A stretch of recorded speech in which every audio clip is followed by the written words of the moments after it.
¿Qué tal? Buenos días, bienvenidos. Estamos en las sesiones del banquete y estamos ahora en nuestra segunda sesión.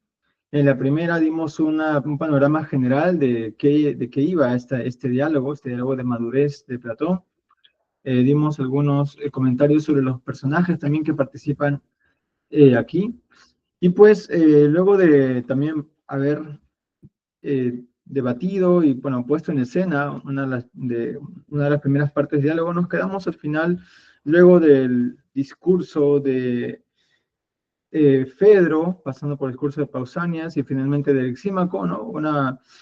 Tuvimos eh, un pequeño escenario cómico, ¿no? Con Aristófanes, que justamente ahora es quien va a comenzar a dar su discurso, ¿sí? Recuerden que estamos en el banquete de Platón y pues aquí, más que un diálogo, como habían sido también los demás, a los inicios, ¿no? De Platón, acá es más son discursos largos que se dan respecto al dios Eros, ¿no?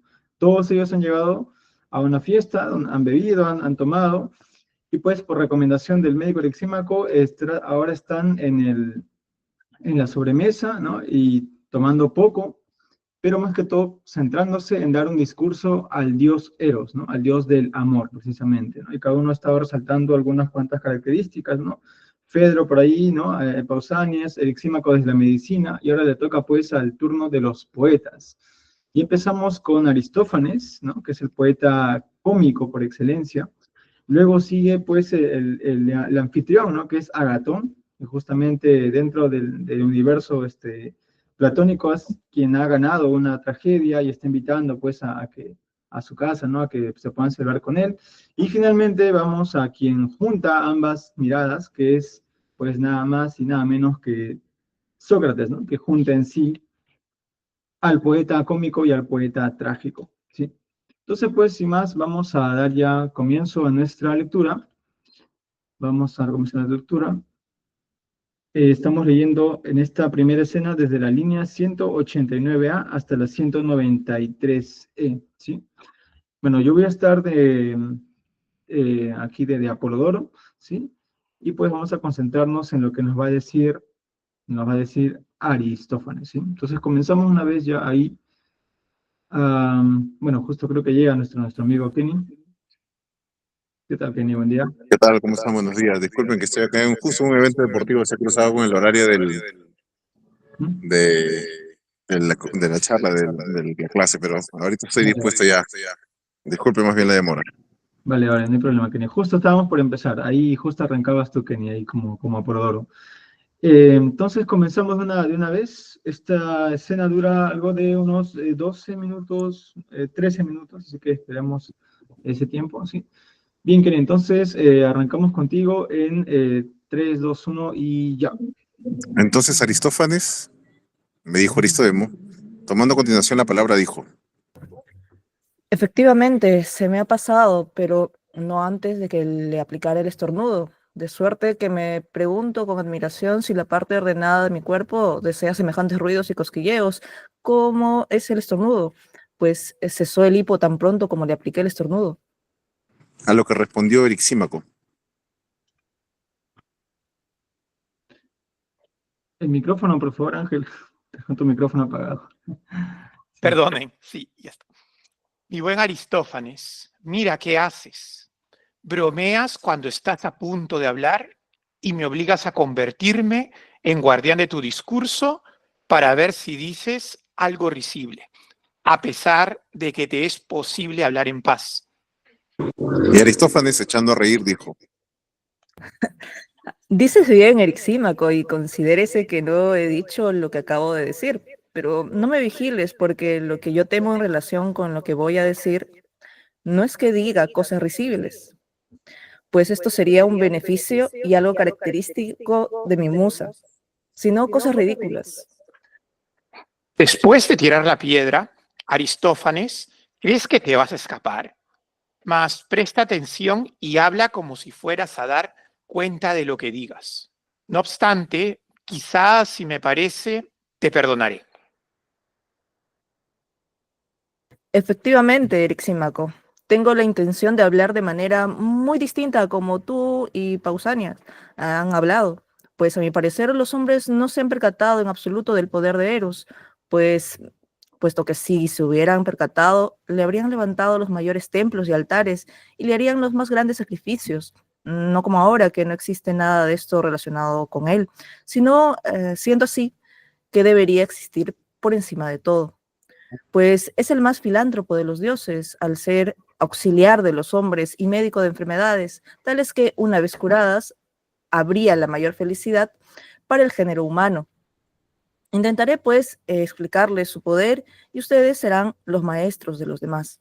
Pero primero es preciso que conozcan la naturaleza humana y las modificaciones que ha sufrido, ya que nuestra antigua naturaleza no era la misma de ahora, sino diferente.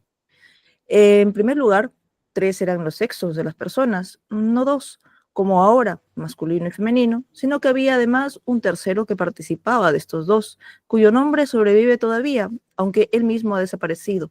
El andrógino, en efecto, era entonces una cosa sola en cuanto a forma y nombre, que participaba de uno y de otro, de lo masculino y de lo femenino, pero que ahora no es sino un nombre que yace en la ignominia. En segundo lugar, la forma de cada persona era redonda en su totalidad, con, con la espalda y los costados en forma de círculo.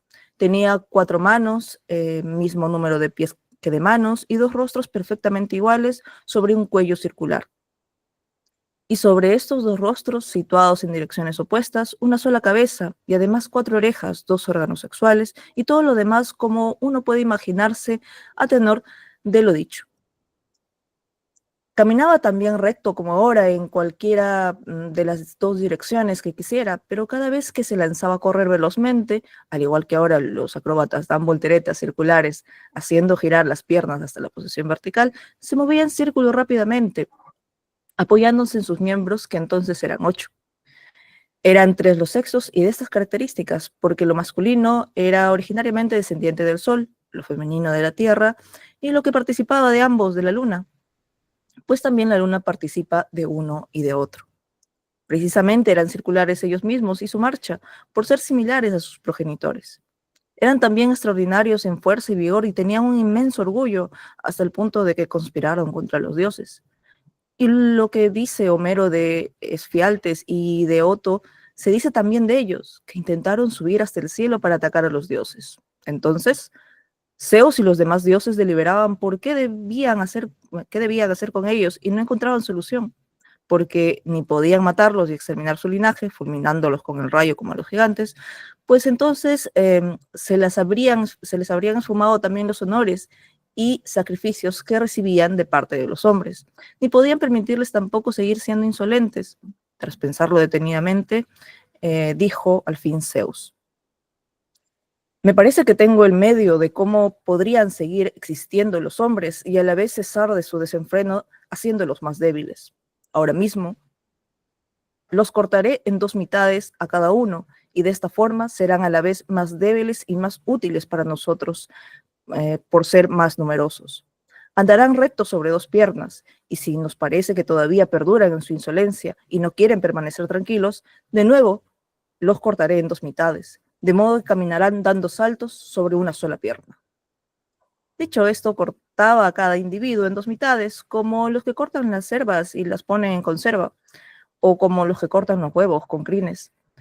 Y al que iba cortando ordenaba a Apolo que volviera su rostro y la mitad de su cuello en dirección del corte, para que el hombre, al ver su propia división, se hiciera más moderado, ordenándole también curar lo demás. Entonces, Apolo volvía el rostro y, juntando la piel de todas partes en lo que ahora se llama vientre, como bolsas cerradas con cordel, lo ataba haciendo un agujero en medio del vientre, lo que llaman precisamente ombligo. Alisó las otras arrugas en su mayoría y modeló también el pecho con un instrumento parecido al de los zapateros cuando alisan sobre la horma los pliegues de los cueros. Pero dejó unas pocas en torno al vientre mismo y el ombligo, para que fuera un recuerdo del antiguo estado. Así pues, una vez que fue seccionada en dos la forma original, añorando cada uno su propia mitad, se juntaba con ella y rodeándose con las manos y entrelazándose unos con otros, deseosos de unirse en una sola naturaleza, morían de hambre y de absoluta inacción, por no querer hacer nada separados unos de otros. y cada vez que moría una de las mitades y quedaba la otra, la que quedaba buscaba otra y se enlazaba con ella, ya se tropezara con la mitad de una mujer entera, lo que ahora precisamente llamamos mujer, ya con la de un hombre, y así seguían muriendo. Compadeciéndose entonces Zeus, inventa otro recurso y traslada sus órganos genitales hacia la parte delantera, pues hasta entonces también estos los tenían por fuera y engendraban y parían no los unos con los otros, sino en la tierra como las cigarras. De esta forma, pues cambió hacia la parte frontal sus órganos genitales y consiguió que mediante estos tuviera lugar la generación en ellos mismos, a través de lo masculino en lo femenino, para que si en el abrazo se encontraba hombre con mujer, engendraran y siguiera existiendo la especie humana. Pero si se encontraba varón con varón, hubiera al menos satisfacción de su contacto, descansaran, volvieran a sus trabajos y se preocuparan de las demás cosas de la vida. Desde hace tanto tiempo, pues, es el amor de los unos a los otros innato en los hombres y restaurador de la antigua naturaleza que intenta ser uno solo de dos y sanar la naturaleza humana. Por tanto, cada uno de nosotros es un símbolo de hombre al haber quedado seccionado en dos de uno solo, como los lenguados. Por esta razón, precisamente, cada uno está buscando siempre su propio símbolo. En consecuencia, cuando hombres son sección de aquel ser de sexo común, que entonces se llamaba andrógino, son aficionados a las mujeres y pertenecen también a este género. La mayoría de los adúlteros, y proceden también de él cuantas mujeres a su vez son aficionadas a los hombres y adúlteras. Pero cuantas mujeres son sección de mujer, no prestan mucha atención a los hombres, sino que están más inclinadas a las mujeres y de este género proceden también las lesbianas. Cuantos, por el contrario, son sección de varón, persiguen a los varones y mientras son jóvenes, al ser rodajas de varón, aman a los hombres y se alegran de acostarse y abrazarse. Estos son los mejores de entre los jóvenes y adolescentes, ya que son los más viriles por naturaleza. Algunos dicen que son unos desvergonzados, pero se equivocan, pues no hacen esto por desvergüenza, sino por audacia, hombría y masculinidad, abrazando lo que es similar a ellos. Y una gran prueba de esto es que, llegados al término de su formación, los de tal naturaleza son los únicos que resultan valientes en los asuntos políticos. Y cuando son ya unos hombres, aman a los mancebos y no prestan atención por inclinación natural a los casamientos ni a la procreación de hijos, sino que son obligados por ley, pues les basta vivir solteros todo el tiempo en mutua compañía. Por consiguiente, el que es de tal clase resulta ciertamente un amante de mancebos y un amigo del amante, ya que siempre se apega a lo que le está emparentado. Pero cuando se encuentra con aquella auténtica mitad de sí mismos, tanto el pederasta como cualquier otro, quedan entonces maravillosamente impresionados por afecto, afinidad y amor, sin querer, por así decirlo, separarse unos de otros ni siquiera por un momento. Estos son los que permanecen unidos en mutua compañía a lo largo de toda su vida y ni siquiera podrían decir qué desean conseguir realmente unos de otros, pues a ninguno se le ocurriría pensar que ello fuera el contacto de las relaciones sexuales y que precisamente por esto el uno se alegra de estar en compañía del otro con tan gran empeño. Antes bien es evidente que el alma de cada uno desea otra cosa que no puede expresar, si bien adivina lo que quiere y lo insinúa enigmáticamente. Y si mientras están acostados juntos se presentara Hefesto con sus instrumentos y les preguntara, ¿qué es realmente lo que quieren hombres conseguir uno del otro? Y si al verlos perplejos volviera a preguntarles, ¿acaso lo que desean es estar juntos lo más posibles el uno del otro, de modo que ni de noche ni de día se separen el uno del otro? Si realmente desean esto, quiero fundirlos y soldarlos en uno solo, de suerte que siendo dos lleguen a ser uno, y mientras vivan como si fueran uno solo, vivan los dos en común, y cuando mueran también allí en el Hades sean uno en lugar de dos, muertos ambos a la vez. Miren pues si desean esto y estarán contentos si lo consiguen. Al oír estas palabras, sabemos que ninguno se negaría ni daría a entender que desea otra cosa, sino que simplemente creería haber escuchado lo que en realidad anhelaba desde ese tiempo, llegar a ser uno solo de dos, juntándose y fundiéndose con el amado. Pues la razón de esto es que nuestra antigua naturaleza era como se ha dicho y nosotros estábamos íntegros. Amor es, en consecuencia, el nombre para el deseo y persecución de esta integridad. Antes, como digo, éramos uno, pero ahora por nuestra iniquidad hemos sido separados por la divinidad, como los arcadios por los lacedemonios. Existe pues el temor de que si no somos mesurados respecto a los dioses, podamos ser partidos de nuevo en dos y andemos por ahí como los que están esculpidos en relieve en las estelas, cerrados en dos por la nariz, convertidos en téseras. Esta es la razón precisamente por la que todo hombre debe exhortar a otro a ser piadoso con los dioses en todo para evitar lo uno y conseguir lo otro, siendo Eros nuestro guía y caudillo. Que nadie obre en su contra y obra en su contra el que es enemista con los dioses, pues si somos sus amigos y estamos reconciliados con el Dios, descubriremos y nos encontraremos con nuestros propios amados, lo que ahora consiguen solo unos pocos. Y que no me interrumpa Erixímaco para burlarse de mi discurso diciendo que aludo a Pausanias de Agatón, pues tal vez también ellos pertenezcan realmente a esta clase y sean ambos varones por naturaleza. Yo me estoy refiriendo a todos hombres y mujeres cuando digo que nuestra raza solo podría llegar a ser plenamente feliz si lleváramos el amor a su culminación y cada uno encontrar el amado que le pertenece, retornando a su antigua naturaleza. Y si esto es lo mejor, necesariamente también será lo mejor lo que en las actuales circunstancias se acerque más a esto, a saber, encontrar un amado que por naturaleza responda a nuestras aspiraciones. Por consiguiente, si celebramos al Dios causante de esto, celebraríamos con toda justicia a Eros, que en el momento actual nos procura los mayores beneficios, por llevarnos a lo que nos es afín y nos proporciona para el futuro las mayores esperanzas de que si mostramos piedad con los dioses, nos hará dichosos y plenamente felices, tras restablecernos en nuestra antigua naturaleza y curarnos. Este Erixímaco es mi discurso sobre Eros, distinto, por cierto, al tuyo. No lo ridiculices como te pedí para que oigamos también qué va a decir cada uno de los restantes, o más bien cada uno de los otros dos, pues quedan solo Agatón y Sócrates. Bien, muchas gracias, Jocelyn. Bien, ese fue pues el discurso de Aristófanes, uno de los discursos más famosos que hay en el banquete, ¿no? Para algunos incluso el más hermoso que hay dentro de todo este texto. Bueno, eso ya depende, ¿no? Del gusto que cada uno tenga. Pero lo que sí es cierto es que todos alguna vez hemos escuchado, ¿no? El tema de buscar la otra mitad, ¿no? O la media naranja, ¿no?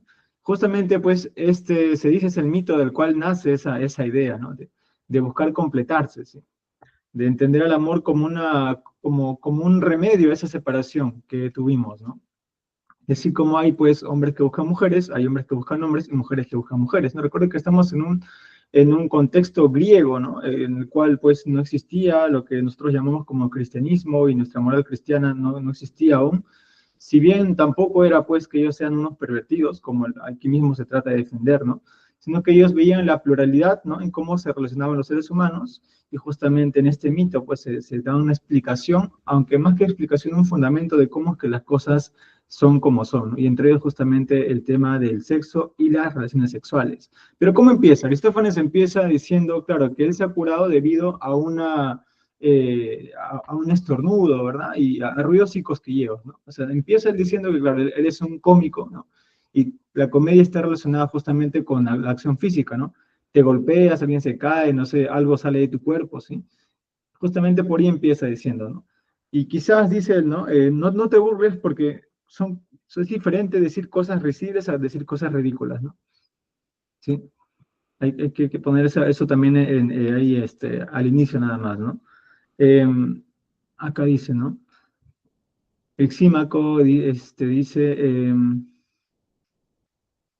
aquí está Aristófanes, ajá, acá dice bien Exímaco, considérese que no te he dicho lo que acabo de decir, pero no me vigiles, o sea, no me eches mucho el ojo ahí, porque lo que yo temo razón con lo que acabo de decir no es que diga cosas risibles, o sea, no es que te vas a reír de lo que he dicho, sino más bien temo que diga cosas tontas, ¿no? O sea, hay una diferencia entre sí, algo que sea chistoso y algo que sea tonto.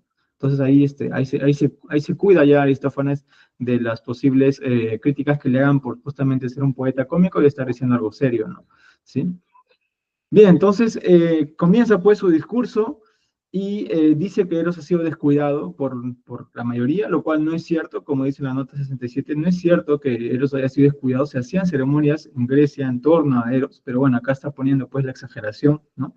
Entonces, ¿quién es Eros? Dice, bueno, Eros es un dios filántropo que auxilia a los hombres y es médico de enfermedades, ¿no? O sea, tiene esa triple dimensión, ¿no? Es justamente el dios que ama a los hombres, ¿no? Filántropo, ¿no?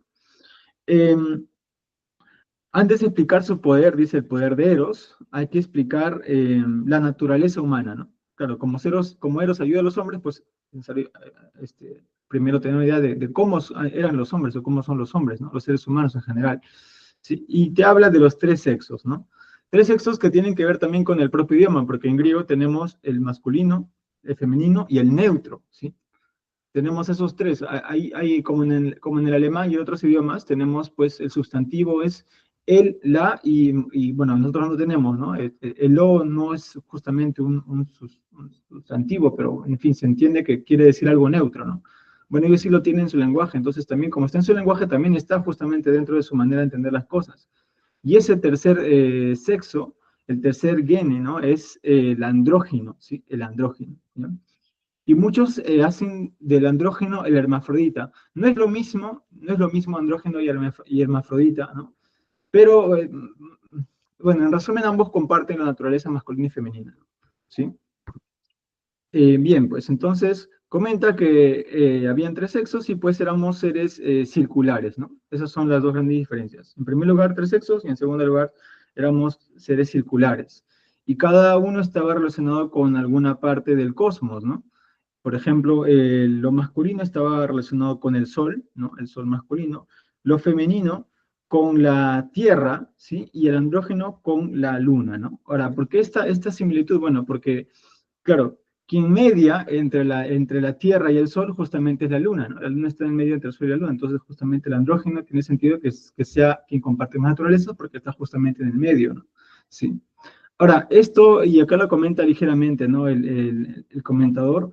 Claro, la psicología moderna, los médicos, los sexólogos comentan que cada uno de nosotros tiene dentro de sí, ¿no?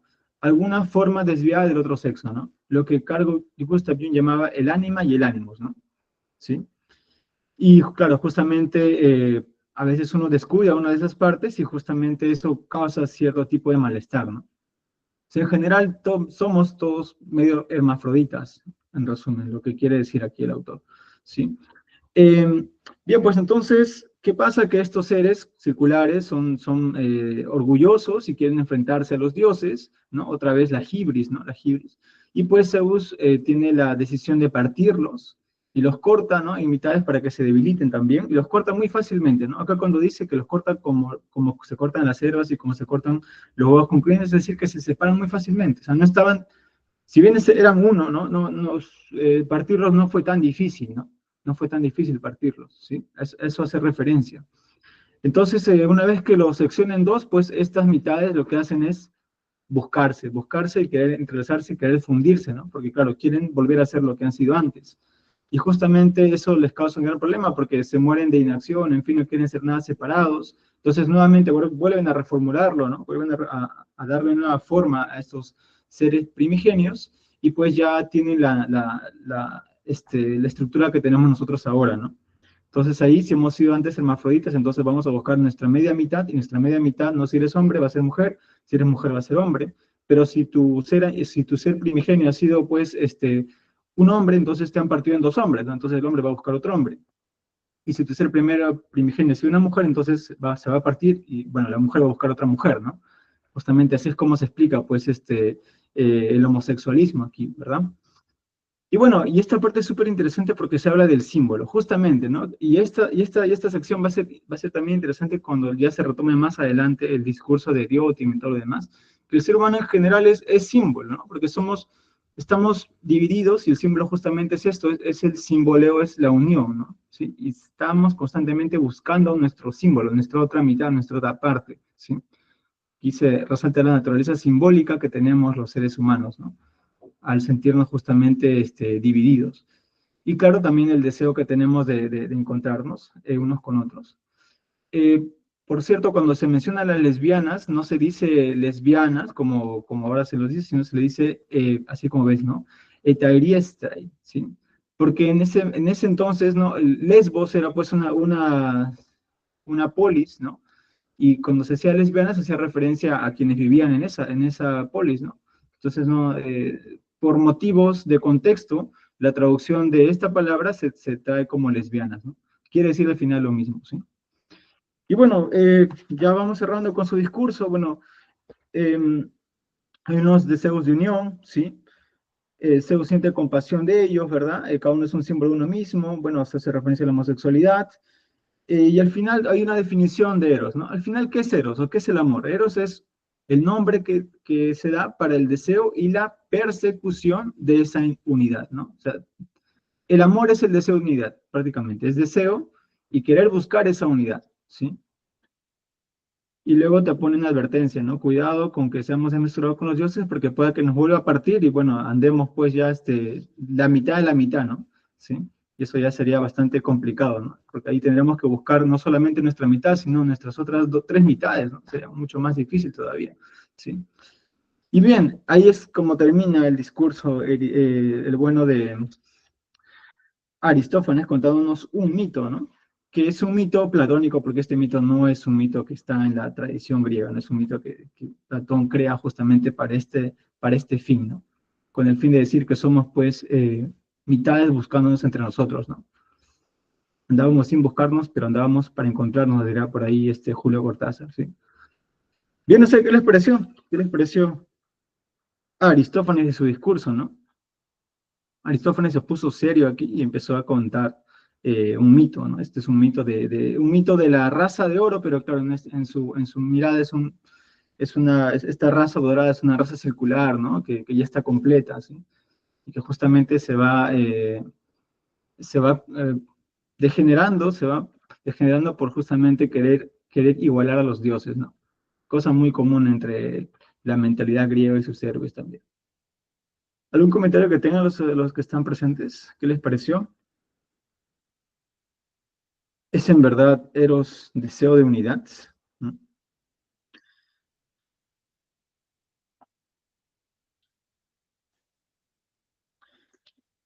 Bien, luego de este discurso viene el siguiente, que es de Agatón, ¿no?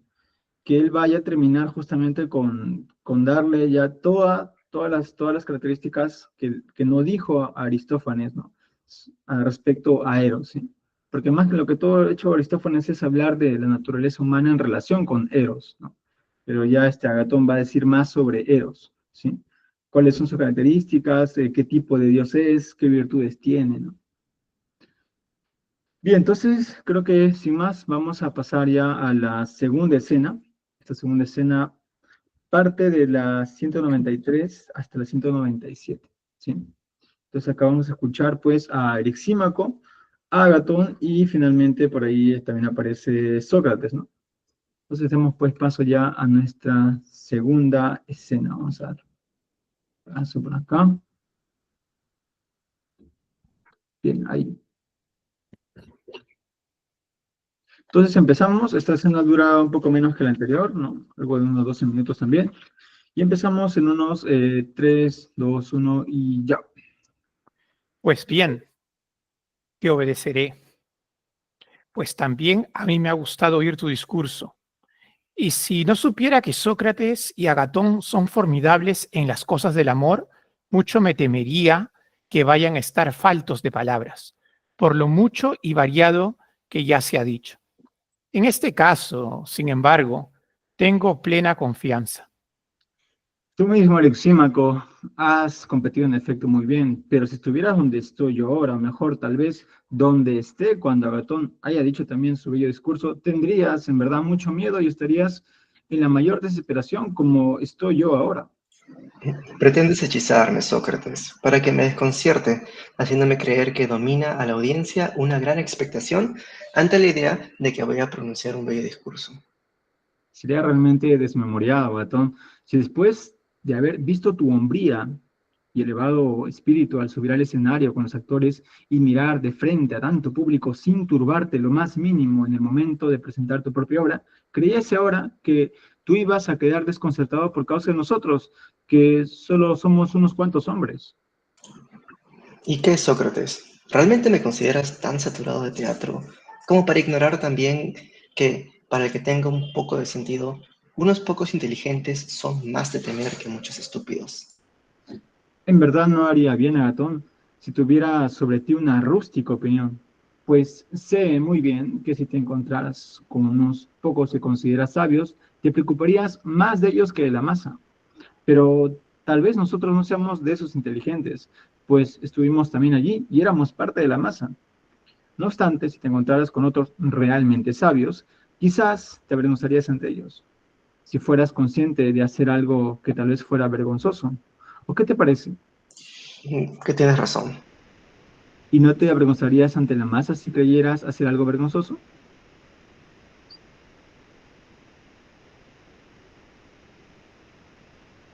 Entonces Pedro les interrumpió y dijo, Querido Platón, si respondes a Sócrates, ya no le importará nada de qué manera se realice cualquiera de nuestros proyectos actuales, con tal de que tenga solo a uno con quien pueda dialogar, especialmente si es bello. A mí, es verdad, me gusta oír dialogar a Sócrates, pero no tengo más remedio que preocuparme del encomio a Eros y exigir un discurso de cada uno de ustedes. Por consiguiente, después de que uno y otro hayan hecho su contribución al dios, entonces ya dialoguen. Dices bien, Fedro, que nada me impide hablar, pues con Sócrates podré dialogar también después en otras muchas ocasiones. Yo quiero en primer lugar indicar cómo debo hacer la exposición y luego pronunciar el discurso mismo. En efecto, me parece que todos los que han hablado antes no han encomiado al Dios, sino que han felicitado a los hombres por los bienes que Él les causa, pero ninguno ha dicho cuál es la naturaleza misma de quien les ha hecho esos regalos. La única manera correcta, sin embargo, de cualquier cosa es explicar palabra por palabra cuál es la naturaleza de la persona sobre la que se habla y de qué clase de efectos es realmente responsable. De este modo, pues, es justo que nosotros también elogiemos a Eros, primero a él mismo, cuál es su naturaleza y después sus dones. Afirmo, por tanto, que si bien es cierto que todos los dioses son felices, Eros, si es lícito decirlo sin incurrir en castigos divinos, es el más feliz de ellos, por ser el más hermoso y el mejor. Y es el más hermoso por ser de la naturaleza siguiente. En primer lugar, Fedro es el más joven de los dioses, y una gran prueba en favor de lo que digo nos lo ofrece él mismo cuando huye apresuradamente de la vejez, que obviamente es rápida, o al menos avanza sobre nosotros más rápidamente de lo que debiera. A este, en efecto, Eros la odia por naturaleza y no se le aproxima ni de lejos. Antes bien, siempre está en compañía de los jóvenes, y es joven, pues mucha razón tiene aquel antiguo dicho de que lo semejante se acerca siempre a lo semejante. Y yo, que estoy de acuerdo con Fedro en otras muchas cosas, no estoy de acuerdo, sin embargo, en que Eros es más antiguo que Crono y Jápeto, sino que sostengo, por el contrario, que es el más joven de los dioses, y siempre joven, y que aquellos antiguos hechos en relación con los dioses de que hablan Hesíodo y Parménides se han originado bajo el imperio de la necesidad y no de Eros, suponiendo que aquellos dijeran la verdad. Pues no hubieran existido mutilaciones, ni mutuos encadenamientos, ni otras muchas violencias si Eros hubiera estado entre ellos, sino amistad y paz, como ahora, desde que Eros es el soberano de los dioses. Es pues joven, pero además de joven, es delicado, y está necesitado de un poeta, como fue Homero, para describir la delicadeza de este dios. Homero, efectivamente, afirma que Ate es una diosa delicada, al menos que sus pies son delicados, cuando dice, sus pies ciertamente son delicados, pues al suelo no los acerca, sino que anda sobre las cabezas de los hombres. Hermosa, en efecto, en mi opinión, es la prueba que utiliza para poner de manifiesto la delicadeza de la diosa, que no anda sobre lo duro, sino sobre lo blando. Pues bien, también nosotros utilizaremos esta misma prueba en relación con Eros para mostrar que es delicado, pues no anda sobre la tierra ni sobre cráneos, cosas que no son precisamente muy blandas, sino que anda y habita entre las cosas más blandas que existen, ya que ha establecido su morada en los caracteres y almas de los dioses y de los hombres. Y por otra parte, no lo hace en todas las almas indiscriminadamente, sino que si se tropieza con una que tiene un temperamento duro, se marcha, mientras que si lo tiene suave, se queda. En consecuencia, al estar continuamente en contacto, no solo con sus pies, sino con todo su ser, con las más blandas de entre todas las cosas blandas, ha de ser necesariamente el más delicado. Por tanto, es el más joven, y el más delicado, pero además es flexible de forma, ya que si fuera rígido, no sería capaz de envolver por todos lados ni de pasar inadvertido en su primera entrada y salida de cada alma. Una gran prueba de su figura bien proporcionada y flexible es su elegancia, cualidad que precisamente, según el testimonio de todos, posee Eros en grado sumo, pues entre la deformidad y Eros hay siempre mutuo antagonismo. La belleza de su tez la pone de manifiesto esa estancia entre flores del dios, pues en lo que está sin flor o marchito, tanto si se trata del cuerpo como del alma o de cualquier otra cosa, no se asienta Eros. Pero donde hay un lugar bien florido y bien perfumado, ahí se posa y permanece. Sobre la belleza del dios, pues, sea suficiente lo dicho, aunque todavía quedan por decir muchas otras cosas. Hay que hablar a continuación sobre la virtud de Eros. Y lo más importante aquí es que Eros ni comete injusticia contra Dios u hombre alguno, ni es objeto de injusticia por parte de ningún Dios ni de ningún hombre, pues ni padece de violencia, si padece de algo, ya que la violencia no toca a Eros, ni cuando hace algo, lo hace con violencia, puesto que todo el mundo sirve de buena gana a Eros en todo. Y lo que uno acuerde con otro de buen grado, dicen las leyes reinas de la ciudad, que es justo. Pero, además de la justicia, participa también de la mayor templanza. Se reconoce, en efecto, que la templanza es el dominio de los placeres y deseos, y que ningún placer es superior a Eros. Y, si son inferiores, serán vencidos por Eros y los dominará. De suerte que Eros, al dominar los placeres y deseos, será extraordinariamente templado. Y en lo que se refiere a valentía, a Eros ni siquiera Ares puede resistir, pues no es Ares quien domina a Eros, sino Eros a Ares, el amor por Afrodita, según se dice. Ahora bien, el que domina es superior al dominado, y si domina al más valiente de los demás, será necesariamente el más valiente de todos. Así pues, se ha hablado sobre la justicia, la templanza y la valentía del Dios. Falta hablar sobre su sabiduría, pues en la medida de lo posible se ha de intentar no omitir nada.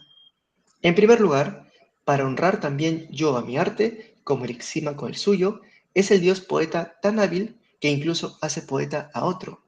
En efecto, todo aquel a quien toque Eros se convierte en poeta, aunque antes fuera extraño a las musas. De esto precisamente conviene que nos sirvamos como testimonio de que Eros es, en general, un buen poeta en toda clase de creación artística. Pues lo que uno no tiene o no conoce, ni puede dárselo ni enseñárselo a otro. Por otra parte, respecto a la procreación de todos los seres vivos, ¿quién negará que es por habilidad de Eros por la que nacen y crecen todos los seres? Finalmente, en lo que se refiere a la maestría de las artes, ¿acaso no sabemos que aquel a quien enseñe este dios resulta famoso e ilustre, mientras que a quien Eros no toque permanece oscuro? El arte de disparar al arco, la medicina y la adivinación los descubrió Apolo, guiado por el deseo y el amor, de suerte que también él puede considerarse un discípulo de Eros, como lo son las musas en la música, Hefesto en la forja, Atenea en el arte de tejer y Zeus en el de gobernar a dioses y hombres. Esta es la razón precisamente por la cual también las actividades de los dioses se organizaron cuando Eros nació entre ellos. Evidentemente el de la belleza, pues sobre la fealdad no se asienta Eros. Pero antes, como dije al principio, sucedieron entre los dioses muchas cosas terribles, según se dice, debido al reinado de la necesidad. Mas tan pronto como nació este dios, en virtud del amor a las cosas bellas, se han originado bienes de todas clases para dioses y hombres. De esta manera, Fedro, me parece que Eros, siendo él mismo, en primer lugar, el más hermoso y el mejor, es causa luego para los demás de otras cosas semejantes. Y se me ocurre también expresarlos algo en verso, diciendo que es este el que produce la paz entre los hombres, la calma tranquila en el alta mar, el reposo de los vientos y el sueño en las inquietudes. Él es quien nos vacía de extrañamiento y nos llena de intimidad, el que hace que se celebren en mutua compañía todas las reuniones como la presente, y en las fiestas, en los coros y en los sacrificios resulta nuestro guía. Nos otorga mansedumbre y nos quita aspereza, dispuesto a dar cordialidad, nunca a dar hostilidad. Es propicio y amable, contemplado por los sabios, admirado por los dioses, codiciado por los que no lo poseen, digna adquisición de los que lo poseen mucho. Padre de la molicie, de la delicadeza, de la voluptuosidad, de las gracias, del deseo y de la nostalgia. Cuidadoso de los buenos, despreocupado de los malos. En la fatiga, en el miedo, en la nostalgia, en la palabra, es el mejor piloto, defensor, camarada y salvador. Gloria de todos, dioses y hombres, el más hermoso y mejor guía, al que debe seguir en su cortejo todo hombre, cantando bellamente en su honor y participando en la oda que Eros entona y con la que encanta la mente de todos los dioses y de todos los hombres. Que este discurso mío, Fedro, quede dedicado como ofrenda al dios, discurso que, en la medida de mis posibilidades, participa tanto de diversión como de mesurada seriedad. Ok, muchas gracias, Aneli. Bueno, en efecto ha sido un canto a Eros, ¿no? Una oda a Eros, ¿sí? Y acá también hay otros que dicen, bueno, si vamos a hablar de líneas bellas, ¿no? Aquí está realmente, ¿no? La belleza, ¿no? De la escritura platónica, ¿no? La belleza en Platón así se muestra aquí excelentemente, ¿no? Cómo es que crea este himno, ¿no? Justamente tomando el estilo de los poetas trágicos, ¿sí? En este caso de Agatón, que sí fue un personaje real, ¿sí? Bien, pues, a ver, qué nos dice Agatón? Bueno, antes de empezar, de hecho, quiere Sócrates conversar con él, ¿no? ¿Sí? Bueno, ahí Alexímaco dice que, no es Fedro, creo, ¿verdad? Que le dice que no, que todavía no se dedican a dialogar, si es Fedro, porque si no eso va a hacer que al final termine, ¿no? En un discurso de preguntas y respuestas y no no lo que se han propuesto. Entonces, bueno, Agatón dice, ya está bien, voy a dar mi discurso y luego ya si quieres conversamos con Sócrates, ¿no? Cosa que sí va a ocurrir, por cierto, ¿no? Entonces, ¿qué es Eros? Bueno, él dice, voy a darte, mi discurso va en dos partes. Primero la naturaleza del Dios y luego la virtud del Dios. ¿Sí? Primero, ¿cómo es ese Dios? Y luego, ¿qué características tiene o qué características hace, mejor dicho, ¿no? Entonces, este Dios dice, es el más feliz, ¿no? Es el más hermoso y es el Aristón, es el mejor, ¿no? El más feliz, el más hermoso y el mejor, ¿sí? Es el más joven también, es el más joven de todos los dioses, ¿sí? Es el más joven y siempre está huyendo de la vejez, ¿no? Claro, porque la vejez, pues, quita belleza, ¿no? Quita lozanía, entonces Eros no puede estar cerca a la vejez, ¿no? Siempre está entre los jóvenes y él también es joven, ¿no? Justamente, ¿por qué? Porque lo semejante siempre atrae a lo semejante, ¿no? Claro, esto es lo que en pocas palabras nos ha dicho, bueno, muchas palabras nos ha dicho Aristófanes, ¿no? Esto de buscar la otra mitad, ¿sí? Por ahí tiene que ver. Ven, además de joven dice que es delicado, ¿sí? O sea, no está en todos, ¿no? Recordemos que ya hemos visto la semana, bueno, cuando hicimos la primera sesión, de que hay un Eros pandemos, es decir, el pueblo, y un Eros uranio, de unos cuantos nada más. Entonces acá también se toma esa idea de que el Eros no está en todos, ¿no? Sino que entre los más delicados, dice él, y acá le canta ¿no? unos versos, ¿sí? Y bueno, se aleja justamente de los que son de temperamento duro, mientras que se queda con los que son de temperamento suave, es flexible, ¿no? Siempre está por ahí inmiscuyéndose de una u otra forma. Ahora, ¿qué virtudes tiene? Bueno, templanza en pocas palabras, ¿no? Templanza, sofrosine, ¿no? Justicia, valentía, ¿sí? Y finalmente sabiduría. Y con eso, pues, Eros prácticamente domina a todos los dioses, ¿no? Porque claro, Ares es valiente, pero Ares, a pesar de ser valiente y todo, ¿no? El dios de la guerra, se dejó vencer por Afrodita, ¿no?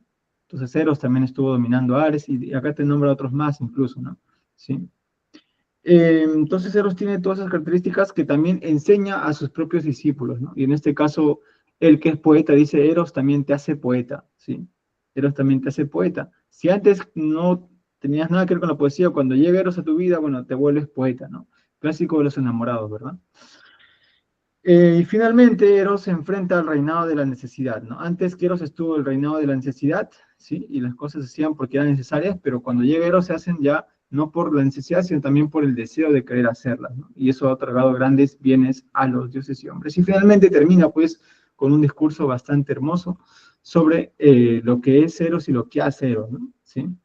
termina pues justamente mostrando sus credenciales de poeta y de poeta ganador todavía, ¿no? O sea, no es cualquier cosa también lo que ha dicho Agatón, sino que es discurso de aquel que ha vencido, ¿no?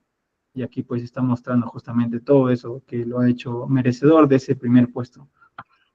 Es un discurso corto, como les digo, pero de alguna forma completa lo que no dijo pues el otro poeta cómico, ¿no? Que fue Aristófanes, ¿sí? Bien, no sé si tienen algún comentario sobre esta escena. Bueno, acá hay el que hace, ¿no? El que hace las notas dice, bueno, varios coinciden que esta es un verdadero himno, ¿no? ¿Sí? Es poesía pura lo que hemos escuchado, ¿no? Es un himno en prosa, ¿sí? Que justamente ahí Platón muestra, pues, muestra su versatilidad, ¿no? Sí, puede escribir diálogos, pero también puede escribir odas, cantos, pues, en fin, ¿no? Ya está consagrado totalmente Platón aquí en la escritura, ¿no? Sí, está inventando incluso nuevos géneros, se parecería ser, ¿no? Y está que muestra, pues, cómo se escribe, ¿no? Bien, aquí viene entonces la participación. ¿Alguien aquí quiere comentar algo sobre este asunto? O quizás sobre los dos, ya vimos al poeta cómico y ahora vemos al poeta trágico, ¿sí? De alguna forma cada uno ha presentado desde su punto de vista. Y pues ahora toca que Sócrates, por fin no eres el último de la fila, ¿se acuerdan? Él es el último que tiene que hablar, ¿no? Entonces Sócrates, luego de haber escuchado ya a ambos poetas, él tiene que intervenir, ¿no? Justamente antes de eso le va a decir a Arixímaco que justamente le han dado el peor lugar, porque claro, ¿qué va a decir Sócrates luego de haber escuchado tan buenos discursos respecto a Eros, ¿no? ¿Qué le queda a él decir? Está en todas las de perder, dice, ¿no? Entonces justamente por eso Sócrates va a usar un recurso que lo va a llevar pues a dar también su propia disquisición sobre lo que es Eros, ¿no? Sí, ¿algún comentario por parte de los presentes? ¿Algo les ha llamado la atención sobre estas características que los poetas, ¿no? Han cantado sobre Eros, sobre el dios del amor, ¿no? Que para Agatón es el dios más joven, ¿sí? Y es justamente quien vence, pues, sobre la necesidad, ¿no? O sea, por encima de la necesidad está el amor, dice. Sí, Jocelyn, te escuchamos. Sí, bueno, yo justamente estaba también viendo ya el panorama de los dos, ¿no? Y de hecho me llamó mucho la atención del por qué con el cómico hace referencia a la búsqueda primera de la naturaleza humana, y con el poeta trágico ya también tenemos en cuenta lo que serían pues los rasgos de a quién se va a elogiar, ¿no? Que bueno, son estilos también, me imagino, propios también del cómico y del trágico, ¿no? En el estilo de presentar inclusive sus propias obras, ¿no? Pero bueno, en este caso, el tema de la naturaleza humana me hizo pensar también esto de, claro, el cómico tiene que tener en cuenta la naturaleza humana porque justamente el tema de causar risa, por ejemplo, necesita de un conocimiento de la naturaleza humana, ¿no? Y cómo lo expresa en el estilo de cuando va presentando Aristófanes su discurso, va poniendo ejemplos que van a diferir en los ejemplos pues, no sé, con el peso que tiene, ahí se me fue el nombre de Agatón, ¿no? Cada uno, claro, expresa lo que dice, pone sus ejemplos, pero, por ejemplo, el tema en Aristófanes, cuando dice, bueno, tengan cuidado porque si nos cortan otra vez vamos a terminar siendo como las estatuas acá y vamos a terminar siendo, pues, saltando como pollos, ¿no? Con un solo pie, ¿no? O sea, digamos que siempre en sus ejemplos se refiere a cosas que de todas maneras son más, no son ridículas, sino que causan un poco de, sí, gracia, ¿no? En todo caso. Y en el caso de Agatón, pues claro, esto de la alabanza a lo elegante, a lo bello, a lo justo, ese llevar hacia lo sublime el personaje de Eros, y elegir todos esos rasgos, repito, más sublimes, claro, es también propio tal vez de estos discursos, ¿no? Eh, bueno, como tú dices, al final Sócrates Platón es el que habiendo expuesto ya todos estos grandes, pues va a dar su... Al final el héroe entra al final, como dicen, ¿no? Y creo que ya parecía esto con Platón, ¿no? El héroe llega al final y es el que va a lucirse al final, ¿no? Y nada, o sea, está tan bien armado este teatro que igual se está poniendo a grandes, a gigantes. Vamos a ver cómo se desenvuelve el héroe, ¿no? Igual parece, cada discurso creo que tiene mucho, y ya nos ha dejado mucho también de qué hablar posterior, tanto en la parte no solo creo académica, sino en el común también, ¿no? Esto de las mitades, por ejemplo, esto también de el que nos hace poetas, o sea, también toma mucho de esto del sentir también, ¿no? Nada, eso podría comentar de estos dos apartados, ¿no? Gracias, Jocelyn, gracias. Sí, pues al final está hablando de lo que hacemos nosotros, ¿no? De cómo somos también, ¿no? No somos ajenos al amor, es un tema justamente que está muy presente en cada uno, ¿no? Nos increpa, ¿no? Fernando, lo escuchamos, ¿qué tal? Hola, buenos días con todos. Como ha dicho Jocelyn, está bien hecha la trama. Antes de que ingrese Sócrates, que va a sintetizar a los dos oradores anteriores, la comedia que representa, como también lo ha recordado Jocelyn, ¿no? En los dos casos, no hay que olvidar el punto de partida que es la naturaleza humana. La comedia representaría alégrate, ríe del vivir. Y eso tiene que ver con la risa de los dioses, acuérdense. Claro.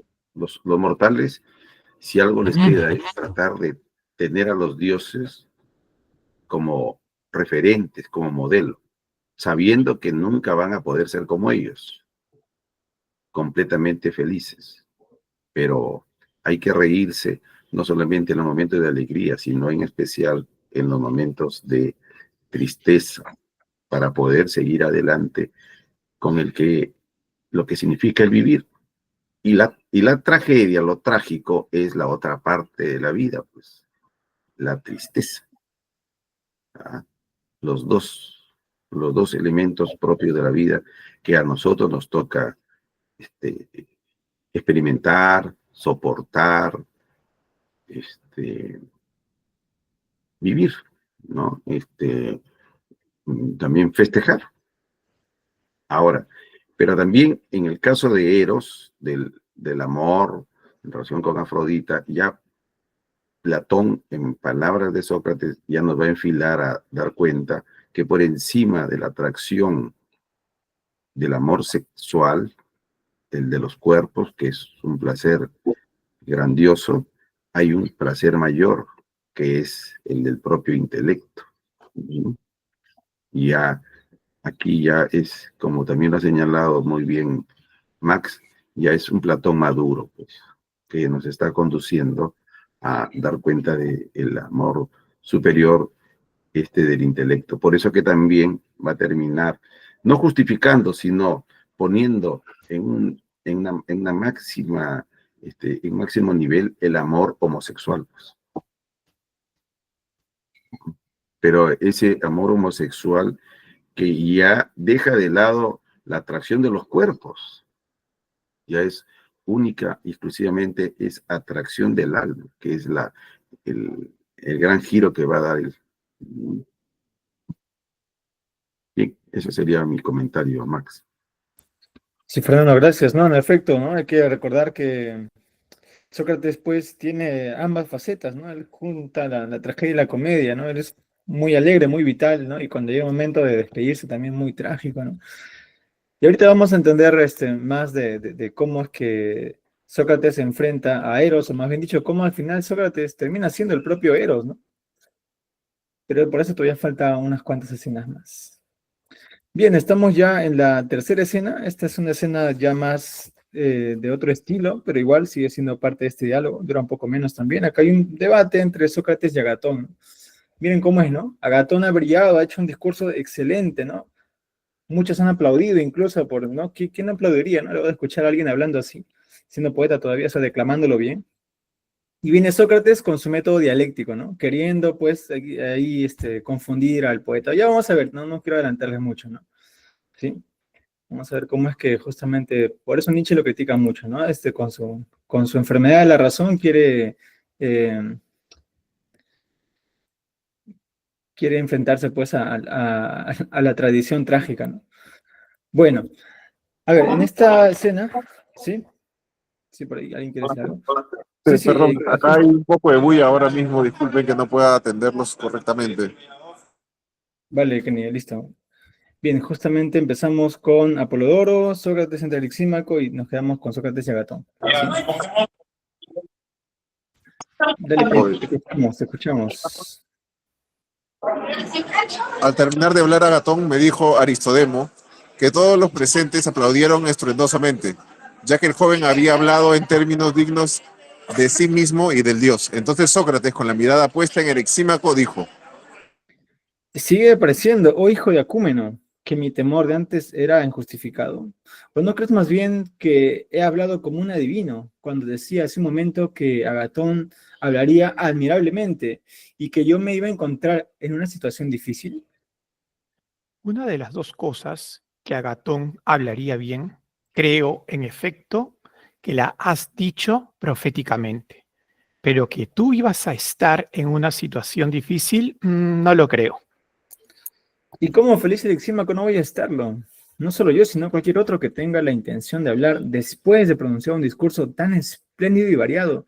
Bien es cierto que los otros aspectos no han sido igualmente admirables, pero por la belleza de las palabras y expresiones finales, ¿quién no quedaría impresionado al oírlas? Reflexionando yo, efectivamente, que por mi parte no iba a ser capaz de decir algo, ni siquiera aproximado a la belleza de estas palabras, casi me echo a correr y me escapo por vergüenza si hubiera tenido a dónde ir. Su discurso ciertamente me recordaba a Gorgias, de modo que experimentó exactamente lo que cuenta Homero. Temí que Agatón, al término de su discurso, lanzara contra el mío la cabeza de Gorgias, terrible orador, y me convirtiera en piedra por la imposibilidad de hablar.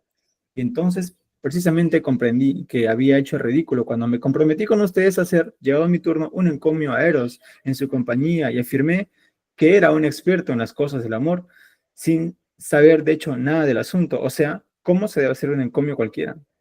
Llevado por mi ingenuidad, creí en efecto que debía decir la verdad sobre cada aspecto del objeto encomiado y que esto debía constituir la base, pero que luego deberíamos seleccionar de estos mismos aspectos las cosas más hermosas y presentarlas de la manera más atractiva posible. Ciertamente me hacía grandes ilusiones de que iba a hablar bien, como si supiera la verdad de cómo hacer cualquier elogio, pero, según parece, no era este el método correcto de elogiar cualquier cosa, sino que más bien consiste en atribuir al objeto elogiado el mayor número posible de cualidades, y las más bellas sean o no así realmente.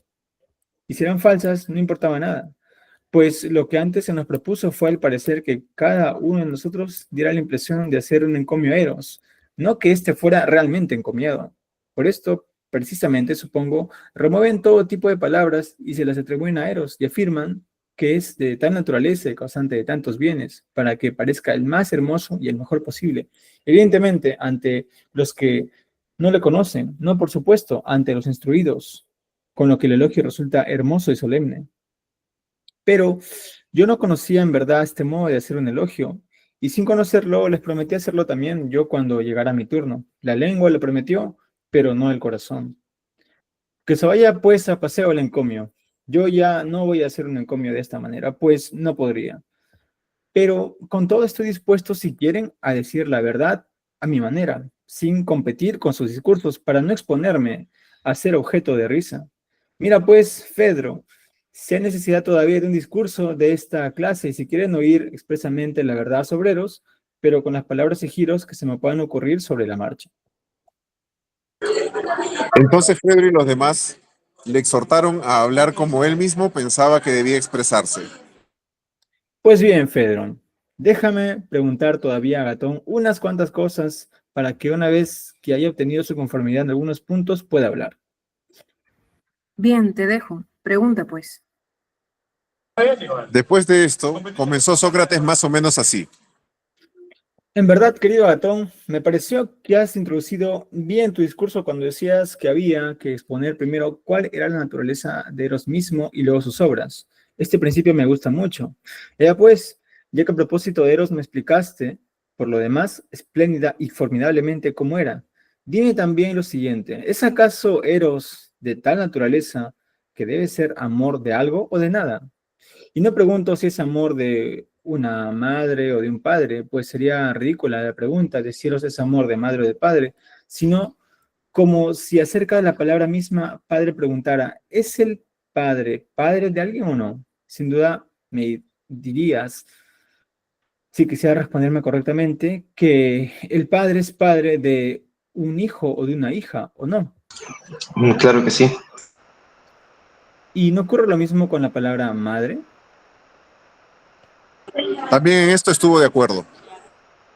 Pues bien, respóndeme todavía un poco más para que entiendas mejor lo que quiero.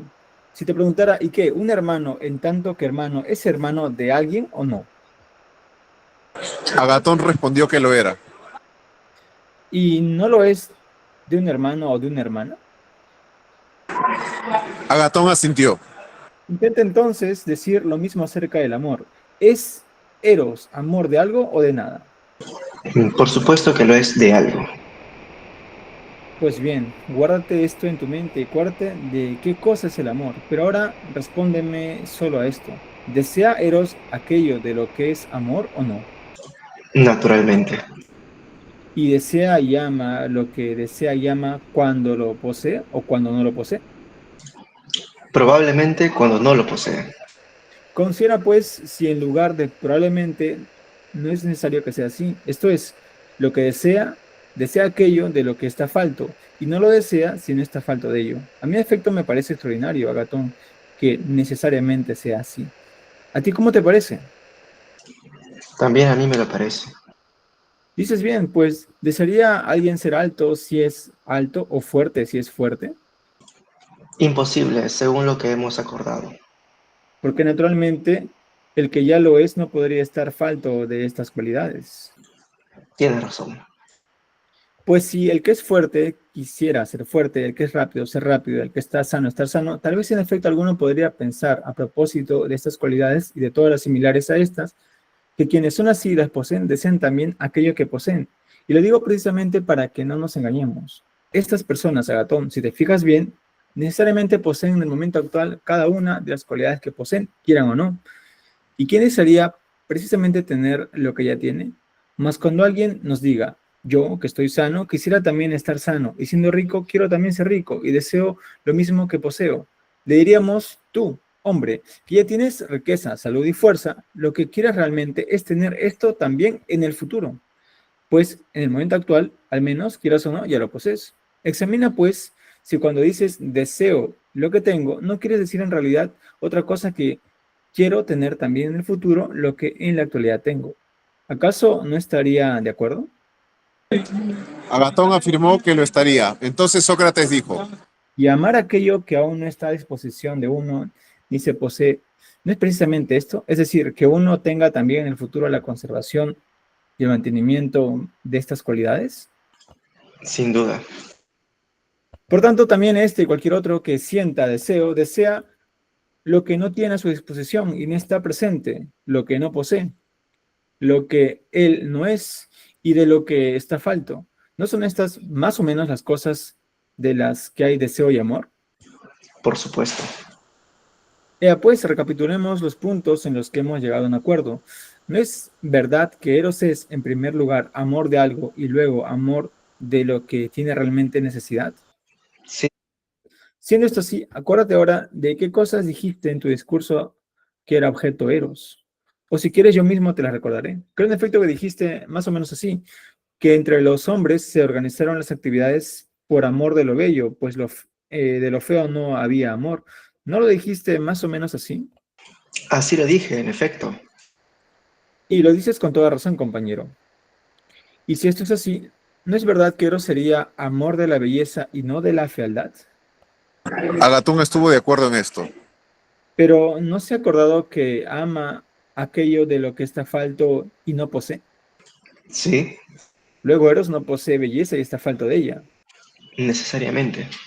¿Y qué? Lo que está falto de belleza y no la posee en absoluto, ¿dices tú que es bello? No, por supuesto.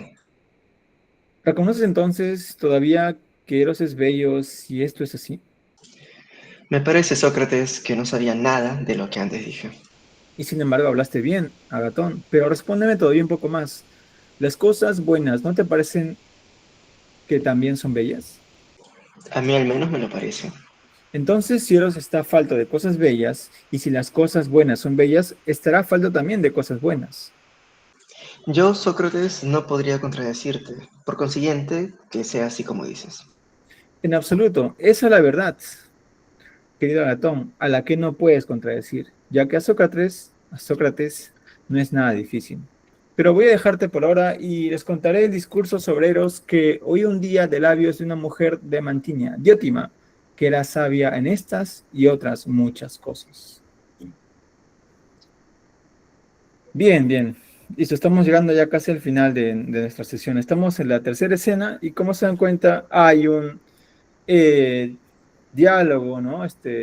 Dialéctico, discursivo entre Agatón y Sócrates, ¿no? Y Sócrates está que le hace ver a Agatón que a pesar de que su discurso ha sido bello, ha sido hermoso, ha entrado en contradicción o más bien ha reconocido de forma indirecta que Eros está falto de belleza porque Eros ama lo bello y uno ama lo que todavía no tiene, ¿no? ¿Sí? Eso en resumen se puede decir de esta tercera escena, ¿no? Claro, y antes, para ir ya entrando también en calor, ¿no?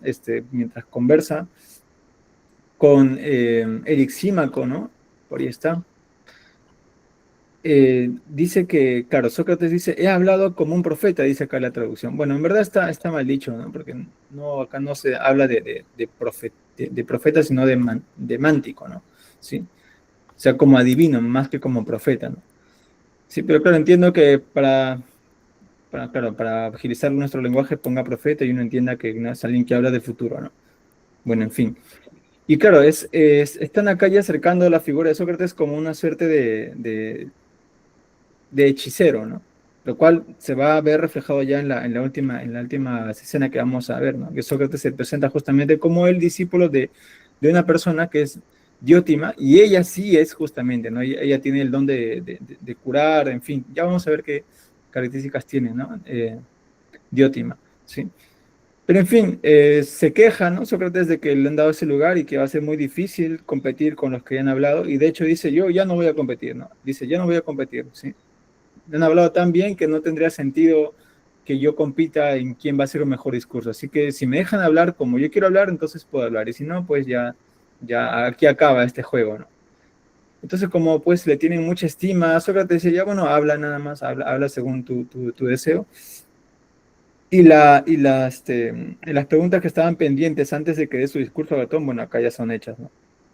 Y por eso le pide permiso a quien los cortó, que justamente es Fedro, ¿no? Fedro les había dicho, todavía no le preguntes y espere respuestas, después, ¿no? Ya, ese después ya llegó y aquí está, pues,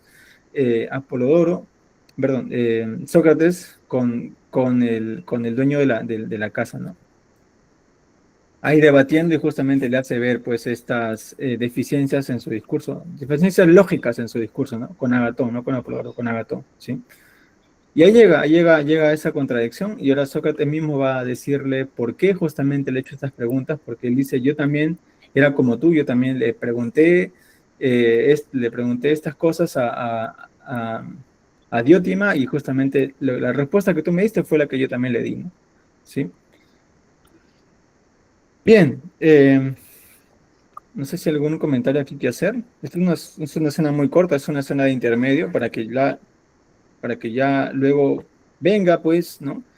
El discurso que va a ponerle fin a todos los discursos, ¿no? Sí, es un final el que vamos a apreciar, ¿no? Solamente una pequeña parte. La siguiente sesión seguimos todavía hablando de eso, ¿sí? Es un final el que vamos a ver, ¿no? En este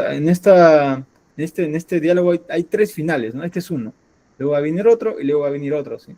Pero eso ya son otros finales que cuando llegue ese momento lo vamos a conversar. Sí, entonces, ¿hay alguna observación sobre esto? Jocelyn, te escuchamos.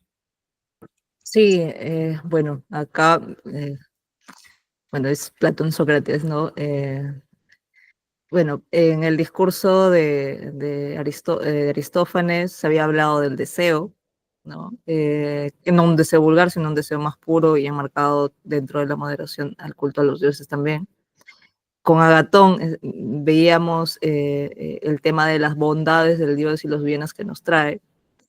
Y claro, o sea, Platón Sócrates a través de la ironía se muestra humilde para cambiar la dirección y objetar a los demás en eso, y va objetando del último, y me imagino que va a ir objetando progresivamente a los de atrás, porque justo va a hablar del deseo en esta parte, ¿no? Y también va a hablar de las bondades del Dios, y va a sumarlos de tal forma que ya con las conclusiones y las contradicciones en las que está llegando, pues ya poquito a poco va a quitando las bases de los discursos anteriores, ¿no? Bueno, yo igual me imagino que por la amistad con Sócrates pudo habérsele aceptado, pero, y me imagino que también igual es nuevamente el teatro que hace Platón es genial, porque ya retomar lo que me ha dicho alguien para que no crean que yo soy el que estoy diciendo, pues, esto de acá, y que no, yo también he caído en lo que ustedes mismos han dicho, pero hay alguien que me ha enseñado, ¿no? O sea, el juego que tiene acá entre Platón y Sócrates mismo, tal vez como haya manejado la ironía, no lo sé. Pero me parece muy juguetón también por parte tanto de Platón Sócrates. Pero sí, o sea, ha cambiado el ritmo de todo y se le han permitido, ¿no? Entonces el respeto también me imagino que se tiene a la figura de Sócrates también, obviamente, ¿no? Pero sí, y le van a estar permitiendo que poco a poco les vaya dando a cada uno en los discursos, pues, su chiquita, ¿no? Me pareció bastante divertido, creo que este cambio también, ¿no? Aunque bueno, no sé si es que el no permitirle a él que también sea parte del juego que ya todos habían acordado en un inicio hacer, también está faltando un poquito, ¿no? El que no haya querido participar en todo y que más bien él, frente a esos discursos, diga, yo quiero exponer mi verdad, ¿no? Subrayado ahí, ¿no? A mi manera, ¿no? Entonces, al final no está jugando con ellos. Claro, claro. O sea, al final no ha aceptado lo que en un inicio se había acordado, ¿no? Bueno, parte del teatro también, no sé, ahí sí me pareció muy curioso, pero nada, les pongo antes de pasar pues a lo que sería, como tú dices, el gran cierre, ¿no? El elevarnos ya con lo que nos propone Platón, ¿no? A través de los labios también de Diótima, ¿no? Bueno, eso. Sí, sí, gracias. No, acá está pateando el tablero, ¿no? Sócrates está pateando el tablero y ahora él va a poner sus propias reglas, ¿no? Recordemos que él había dicho, ¿no? Al inicio que él es un entendido en las cosas del amor, que es un experto, ¿no? ¿Sí?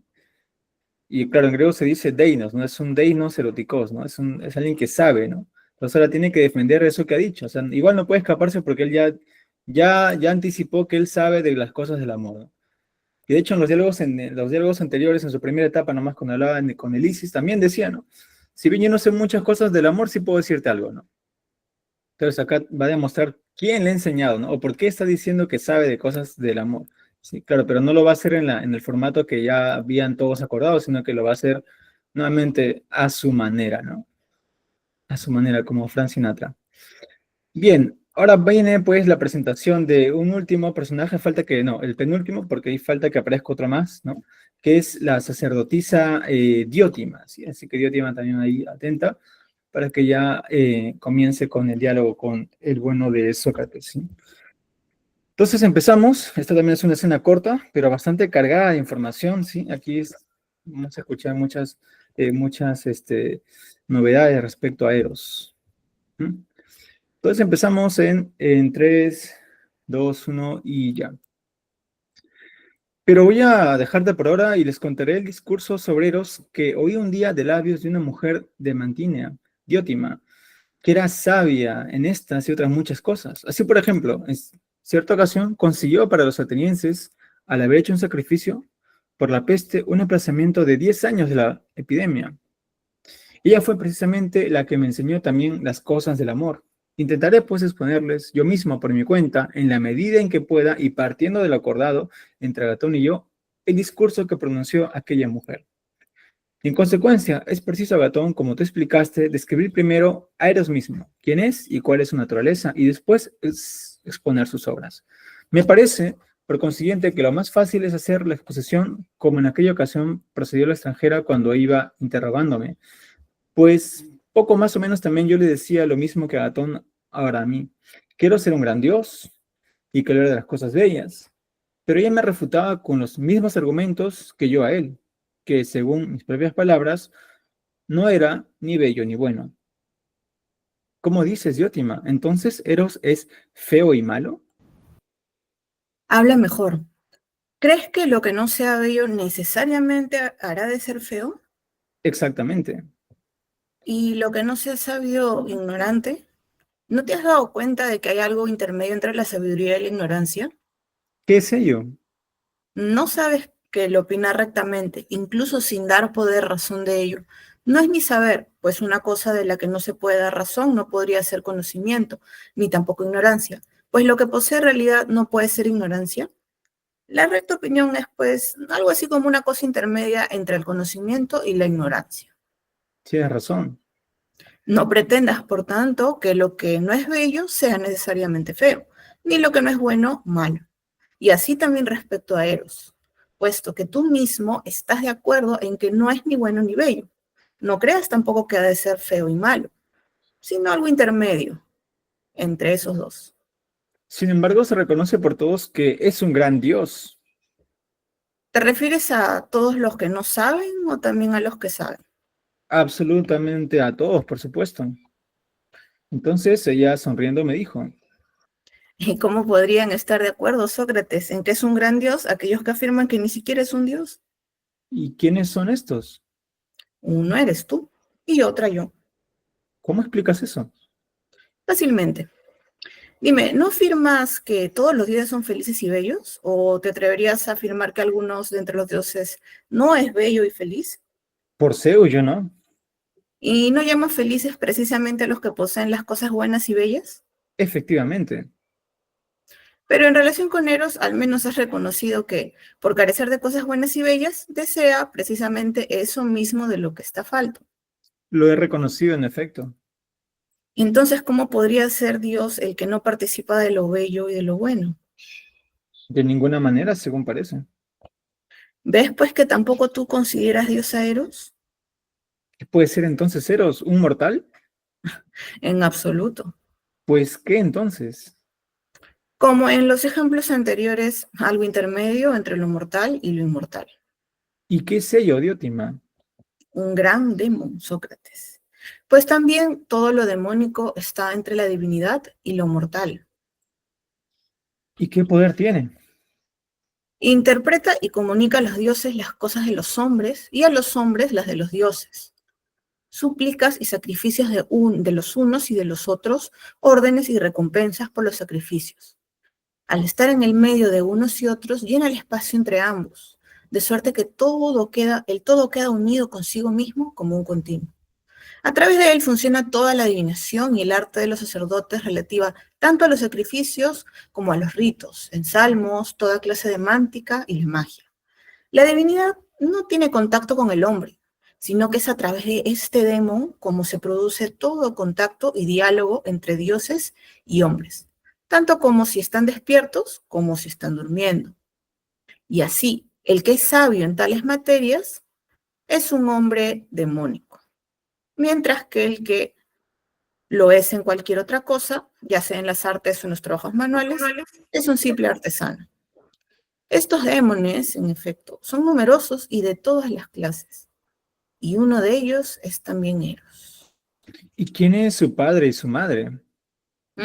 Es más largo de contar, pero con todo te lo diré. Cuando nació Afrodita, los dioses celebraron un banquete, y entre ellos estaba también Poros, el hijo de Metis.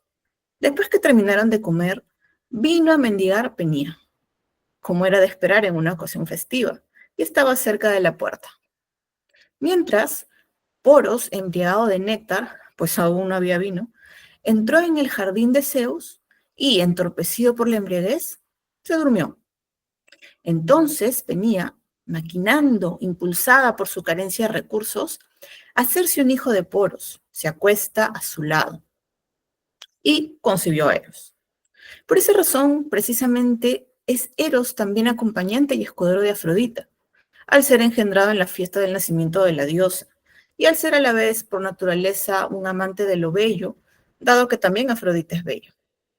Siendo hijo, pues, de Poros y Penía, Eros se ha quedado con las siguientes características. En primer lugar, es siempre pobre, y lejos de ser delicado y bello, como cree la mayoría, es más bien duro y seco, descalzo y sin casa. Duerme siempre en el suelo y descubierto. Se acuesta a la intemperie en las puertas y al borde de los caminos. Compañero siempre inseparable de la indigencia, por tener la naturaleza de su madre. Pero, por otra parte, de acuerdo con la naturaleza de su padre, está al acecho de lo bello y de lo bueno. Es valiente, audaz y activo. Hábil cazador, siempre urdiendo alguna trama. Ávido de sabiduría y rico en recursos. Un amante del conocimiento a lo largo de toda su vida. Un formidable mago, hechicero y sofista. No es por naturaleza ni inmortal ni mortal, sino que en el mismo día unas veces florece y vive cuando está en la abundancia, y otras muere, pero recobra la vida de nuevo gracias a la naturaleza de su padre. Mas lo que consigue siempre se le escapa. De suerte que Eros nunca ni está falto de recursos ni es rico, y está además en el medio de la sabiduría y la ignorancia. Pues la cosa es como sigue. Ninguno de los dioses ama la sabiduría ni desea ser sabio porque ya lo es, como tampoco ama la sabiduría cualquier otro que se sabe. Por otro lado, los ignorantes ni aman la sabiduría ni desean hacerse sabios, pues en esto precisamente es la ignorancia una cosa molesta, en que quien no es ni bello, ni bueno, ni inteligente, se cree a sí mismo que lo es suficientemente. Así pues, el que no cree estar necesitado, no desea tampoco lo que no cree necesitar. ¿Quiénes son, Diótima, entonces, los que aman la sabiduría, si no son ni los sabios ni los ignorantes? Hasta para un niño ya es evidente que son los que están en el medio de estos, entre los cuales estará también Eros. La sabiduría, en efecto, es una de las cosas más bellas, y Eros es amor de lo bello, de modo que Eros necesariamente amante de la sabiduría, y por ser amante de la sabiduría está, por tanto, en medio del sabio y del ignorante. Y la causa de esto es también su nacimiento, ya que es hijo de un padre sabio y rico en recursos, y de una madre no sabia e indigente. Esta es, pues, querido Sócrates, la naturaleza de este demo. Pero, en cuanto a lo que tú pensaste que era Eros, no hay nada sorprendente en ello. Tú creíste, según me parece deducirlo de lo que dices, que Eros era lo amado y no lo que ama. Por esa razón, me imagino, te parecía que Eros totalmente bello, pues lo que es susceptible de ser amado es también lo verdaderamente bello, delicado, perfecto y digno de ser tenido por dichoso, mientras que lo que ama tiene un carácter diferente, tal como yo lo describí. Sea así, extranjera, pues hablas bien. Pero siendo Eros de tal naturaleza, ¿qué función tiene para los hombres? Esto, Sócrates, es precisamente lo que voy a intentar enseñarte a continuación. Eros, efectivamente, es como he dicho y ha nacido así, pero a la vez es amor de las cosas bellas, como tú afirmas. Mas si alguien nos preguntara, ¿en qué sentido, Sócrates y Diótima, es Eros amor de las cosas bellas? O así más claramente, el que ama las cosas bellas desea. ¿Qué desea? Que lleguen a ser suyas. Pero esta respuesta exige aún la siguiente pregunta. ¿Qué será de aquel que haga suya las cosas bellas? Entonces le dije que todavía no podía responder de repente a esa pregunta. Bien, imagínate que alguien, haciendo un cambio y empleando la palabra bueno en lugar de bello, te preguntara. Veamos, Sócrates, el que ama las cosas buenas desea. ¿Qué desea? Que lleguen a ser suyas. ¿Y qué será de aquel que haga suyas las cosas buenas? Esto ya puedo contestarlo más fácilmente, que será feliz. Por la posesión de las cosas buenas, en efecto. Los felices son felices. Y ya no hay necesidad de añadir la pregunta de ¿por qué quiere ser feliz el que quiere serlo? sino que la respuesta parece que tiene su fin. Tienes razón. Bien, pues entonces, ahí está. Llegamos a la escena final y la presentación de la sacerdotisa Diótima, ¿sí? A ver, este personaje es bastante misterioso dentro de la literatura platónica. De hecho, aparece aquí, no se sabe si es una figura histórica, ¿sí? Y lo importante no es si es que existió o no existió, sino más bien qué nos está diciendo, ¿no? O más bien dicho, qué le está diciendo a Sócrates, que se lo dijo a los que estaban en el banquete, que se lo dijo a este otro que recordó que se lo dijo y que recién nos dice a nosotros, ¿no? Sí, estamos pues acá en muchas capas de recuerdos. Sócrates mismo dice, ¿no? Yo voy a intentar decirte hasta donde pueda lo que me dijo ella, ¿no? Sí, es como un cuento oriental este, ¿no? Los cuentos de las mil y una noches, hay siempre estas escenas, ¿no? Están actuando, están así recordando algo y de repente en el recuerdo alguien recuerda algo, ¿no? Y ese recuerdo de algo también recuerda algo, ¿sí? Estamos así en esa, es bastante oriental esta forma de construir una narración, ¿sí? El recuerdo del recuerdo del recuerdo, ¿no? Entonces empieza pues una presentación que hace Sócrates de ella y dice que aplazó una epidemia por 10 años, ¿no? ¿Sí? Es decir, tiene cualidades, ¿no? Es que no son comunes, diríamos, sino que más bien es una especie de sanadora también. Es la maestra de Sócrates, ¿no? Y bueno, Sócrates, al igual que Agatón, dice, primero voy a hablarte de la naturaleza de Eros y luego de las obras de Eros, ¿no? Y voy a empezar justamente como yo empecé con ella, ¿no? Es decir, las preguntas que yo le hacía y las respuestas que ella me daba, ¿sí? Y bien, entonces empieza diciendo en la primera línea de Diótimes, Sócrates, habla bien, le dice, ¿no? Habla bien, ¿no? Porque Sócrates está que le pregunta, al final, ¿qué es Eros, ¿no? Si Eros es feo o malo, ¿no? Y ella le dice, mira, no es que las cosas sean blancas y negras, sino que hay un intermedio también. Ese intermedio justamente es donde está el reino de Eros, ¿no? Sí, que es el intermediario entre la sabiduría y la ignorancia, ¿no? Está en ese reino de lo simbólico, justamente, ¿no? El reino de las uniones, ¿sí? Él está ahí mediando, ¿no? Es un mediador entre los dioses y los hombres, ¿sí? Él no es ni ignorante ni sabio, sino que está justamente ahí, ¿no? Como un puente entre ambos, ¿sí? Y los que han reconocido que Eros es un dios, pues son aquellos que no saben en verdad que es un gran demon, ¿no? Es un gran demon, ¿sí? Que no es inmortal ni inmortal. Tiene todas esas características de alguien que está justamente en un lado y en el otro, ¿no? Y como está en esa posición, pues Eros es un hermeneuta, interpreta, ¿no? Interpreta y comunica la voluntad de los dioses. Y por eso está relacionado también con la adivinación, ¿no? Con la goeteia, ¿no? Con la mántica, ¿sí? Es por medio de Eros que los hombres llegan a los dioses. Es un intermediario, ¿no? Justamente es un pontífice, bueno, pontífice puente, ¿sí? Entre el reino mortal y el reino del inmortal, ¿no? ¿Sí? Y bueno, luego ella sigue diciéndole más características de este dios, ¿no? Le da su genealogía, ¿no? Y acá ella empieza con un mito. Así como Aristófanes empezó con un mito, ella también empieza con un mito y le cuenta cuál es el origen de Eros, quiénes son sus padres, ¿no? ¿Sí? Y pues por una parte tiene a su padre que es Poros, que es rico en recursos, y a su madre que es Penía, ¿no? Que más bien va mendigando, está más ligada con la pobreza, ¿no? Y claro, él es concebido en la fiesta de Afrodita, así que justamente tiene todas esas características, ¿no? Eros es, como dice, pobre, descalzo, es duro, ¿no? Por las características de su madre, pero también estás hecho de lo bueno, de lo bello, es cazador, es amante del conocimiento, es un mago, ¿no? O sea, prácticamente está diciendo Eros es Sócrates, ¿no? Sócrates es justamente quien va descalzo, ¿no? Quien va descalzo, es pobre, se duerme, ¿no? También persigue la sabiduría. Claro, pero esto nos lo va a decir ya otro personaje que va a aparecer. ¿Sí? Por ahora estamos hablando del demon Eros, ¿no? Y que justamente está nuevamente ahí como mediador, ¿no? Como mediador entre estos dos reinos, ¿sí? Y bueno, luego hay acá también una pequeña nota filológica. Cada vez que se dice amor a la sabiduría o amar a la sabiduría, se usa el verbo filosofeo, ¿no? Sí, se usa este verbo, no se usa el verbo eros, se usa el verbo filos aquí, ¿ya?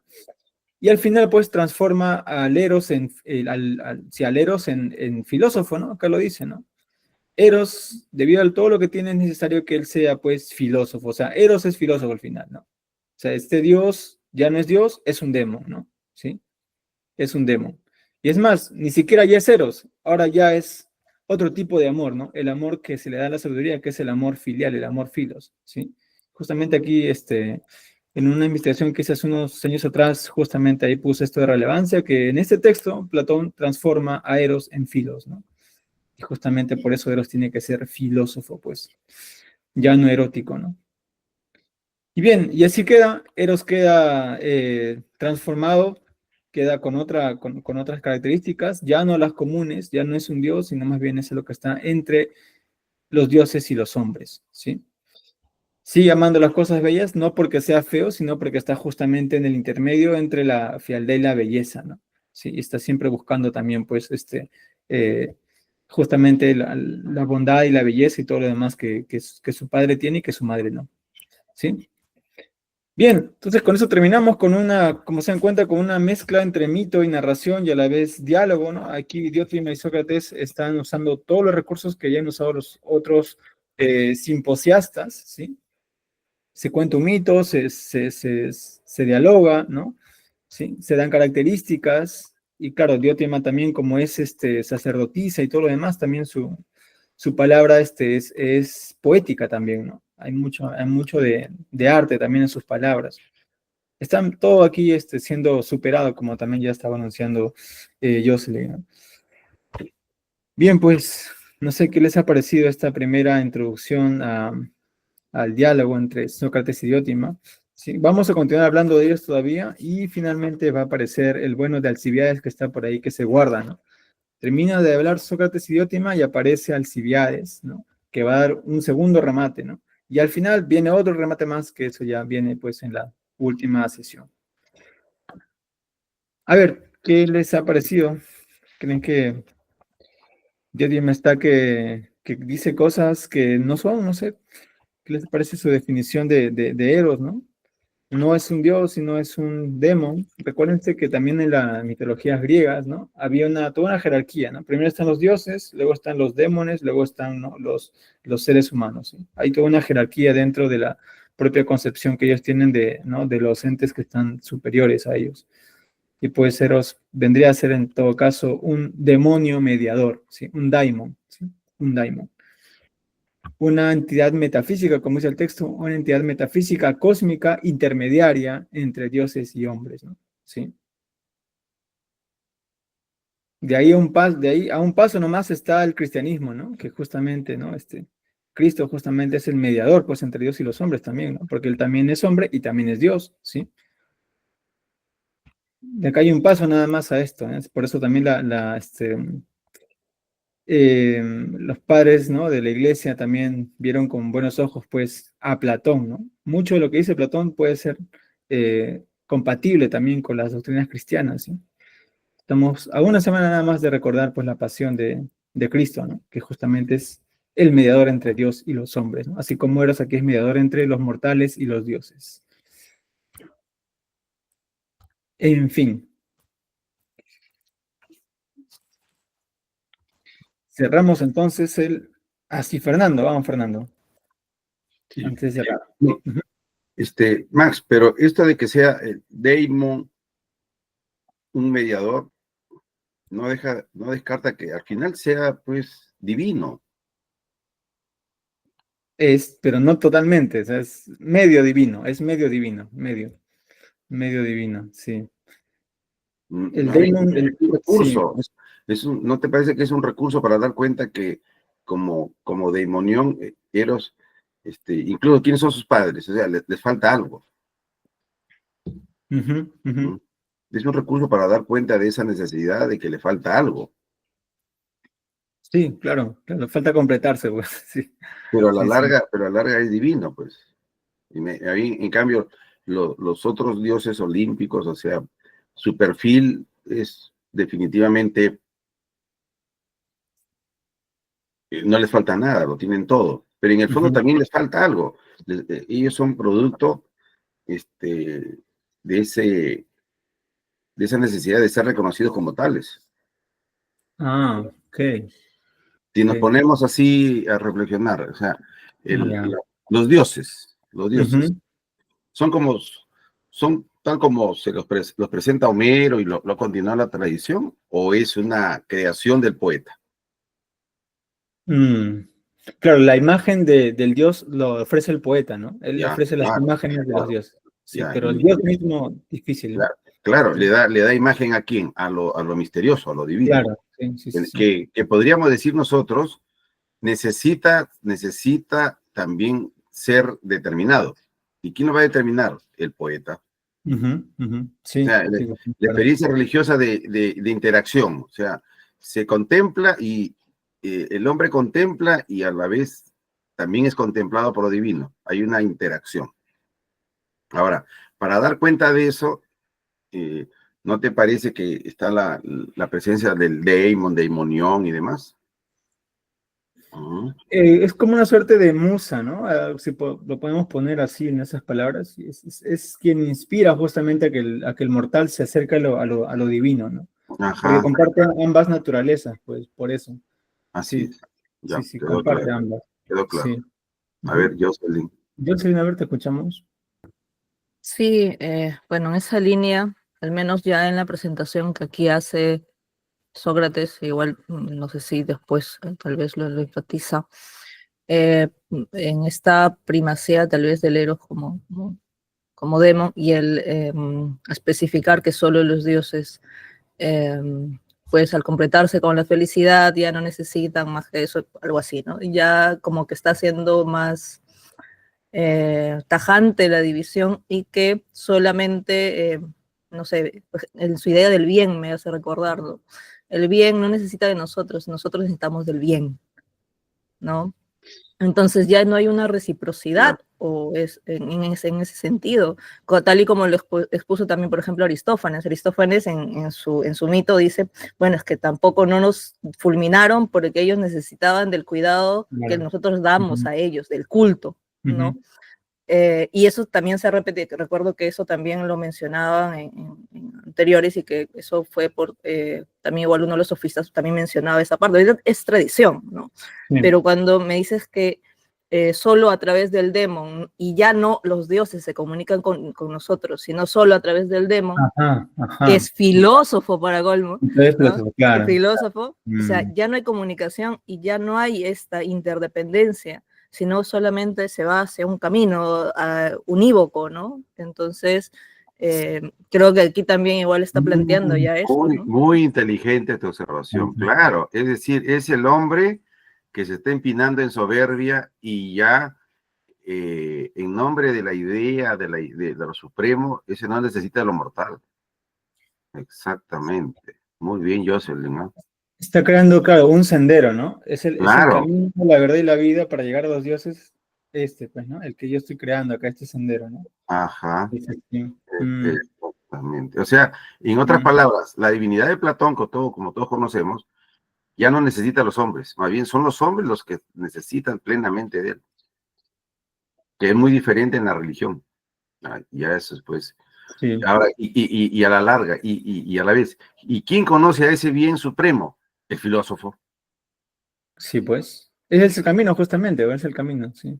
y que ya está casi un paso para decir el filósofo, hombre, Dios, que ojo, lo va a dar en la práctica política, lo va a dar, uno lo empieza a cultivar esa soberbia, esa hibris del hombre exaltado consigo mismo y creyéndose supremo, primero Pericles y termina en Alejandro, Claro. que prepara el terreno para el cristianismo. Esa es la secuencia. Mm, Bien, Jocelyn, muy buena observación, ujú, perfecto. ujú. Bueno, pues Platón, como les digo, Dale solo domingo con ustedes realmente. se articula muy bien Platón aquí con muchas creencias que ya tenemos incorporadas también, ¿no? Ajá, claro. Y que claro, en nuestra civilización que es cristiana, ¿no? Tenemos ese contacto ¿no? de mediación, ¿no? En cambio, Ujú. aquellos que se contactan directamente con Dios son los místicos. Ajá, Y ellos son vistos con mucho recelo por la iglesia, ¿no? Porque claro, ya no necesitan, pues, del puente, ¿no? Que es justamente el dogma y todo lo demás, sino que el místico ya se escapa a esto, ¿no? Es como si fuera la experiencia primigenia que tuvieron los hombres de conectarse con lo divino, ¿no? Entonces, pues, sí, hay mucho de lo que está diciendo aquí en este texto que ya lo tenemos incorporado, ¿no? Simplemente por el hecho de haber nacido donde hemos nacido, ¿no? Que es una civilización cristiana, ¿no? Tiene sus cosas excelentes, bellísimas, ¿no? Pero que también, claro, también tiene estos matices, ¿no?